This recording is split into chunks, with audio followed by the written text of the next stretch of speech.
Hello and welcome to Choice Online Academy. I am Medhamam Manjiri and here with another video on physics. I hope you are enjoying physics because this subject is more of calculations and lot of numericals.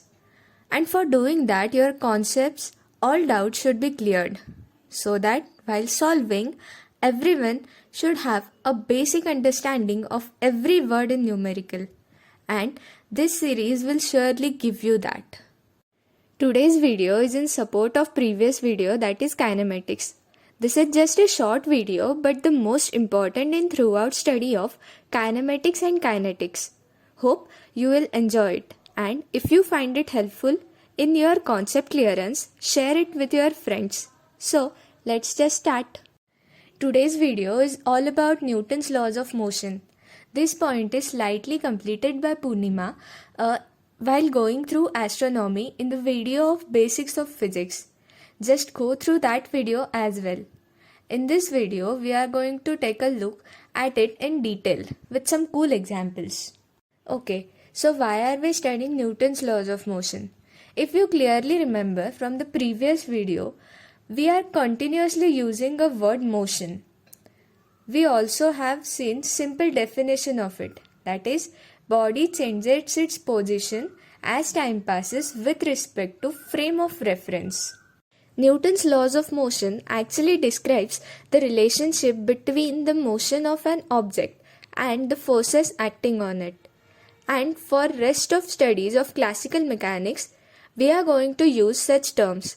So, it's important for us to know the relation between motion and forces. Before going into first law, we need to focus on three terms, that is, inertia, inertial frame of reference, and non-inertial frame of reference.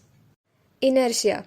In a very basic language, just in case of remembering it, is that tendency which stops you from doing something. Simply in Hindi, alas, which stops you from doing activities. In language of physics, inertia is the resistance of any physical object to change in its velocity.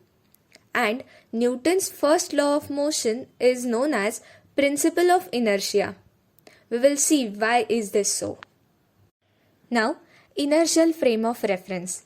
In last video, we have already seen a frame of reference. So in context to that only, inertial frame of reference is a frame of reference that is not undergoing acceleration.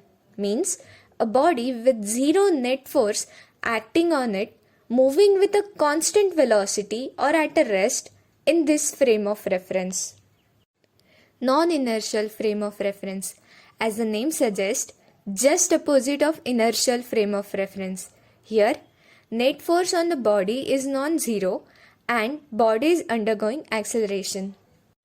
And finally, Newton's first law of motion. In simple words, an object at rest will stay at rest and an object in motion will be in motion with a constant velocity unless and until acted by a net external force.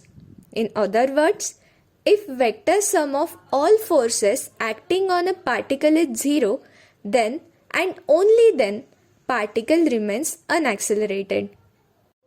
A simple example. Consider करो आप सो रहे हो. तो now you are at rest. But something happens like किसी से आपको डांट पड़ी कि क्या सोते रहते हो, उठो और पढ़ाई करो.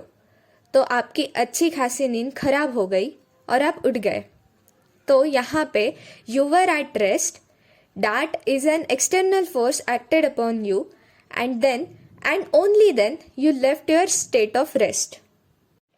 Jokes apart, but this is Newton's first law of motion or principle of inertia. Try to relate our law with definition of inertia which we have seen earlier in the video. Tell me if you can. There you can find that inertial frame of reference is that frame of reference where this first law of motion is valid and non-inertial reference frame is where it is invalid. Try to think over this point and tell me on Telegram group if you can or cannot. For a hint listen to me very carefully. Consider करो आप कहीं lift और अच्छी language में elevator में हो और आपके साथ में लिफ्ट के रूफ के टॉप पर एक लैंप है. अचानक से लिफ्ट की रोप टूट गई और लिफ्ट डाउनवर्ड डायरेक्शन में जा रही है. अभी you need to observe that lamp from two reference frame. First from reference of earth and second from the reference of the lift. Think over it. Now, before going into second law, we'll go through one of the term, that is momentum. What is actually momentum? In simple definition, it is product of mass of an object and velocity of the same object. But its significance is quantity of motion of a body. How do we quantify the motion of any body? From last discussion, it was with the help of components of motion, that is velocity. So, quantifying motion of a body with mass m and some velocity v is known as momentum. So, Newton's second law of motion is revolving around this momentum. It states that rate of change of momentum of a body over a time is directly proportional to the force applied. What we have seen in definition of momentum, it is quantifying motion. So, changes in the quantification would directly related to force. Obviously, it should be.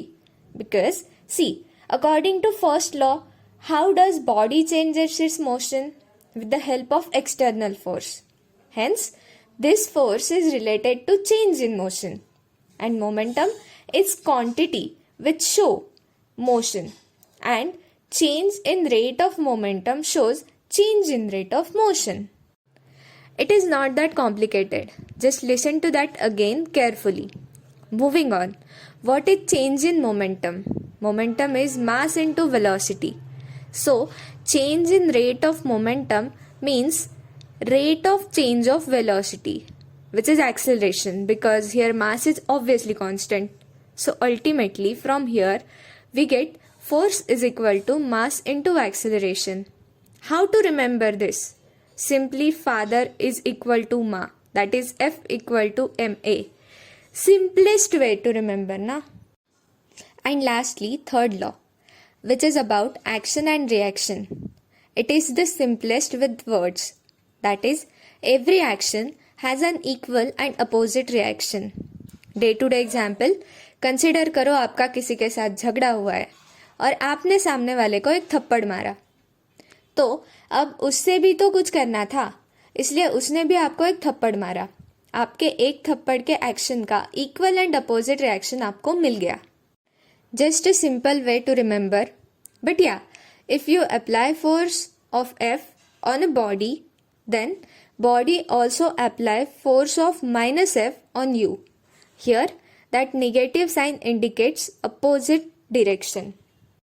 And we are concluding here for today. There are way too much applications of these laws over the physics, and we are going to see that in coming videos. I hope you enjoyed it, and for any query, join our Telegram group. Thank you.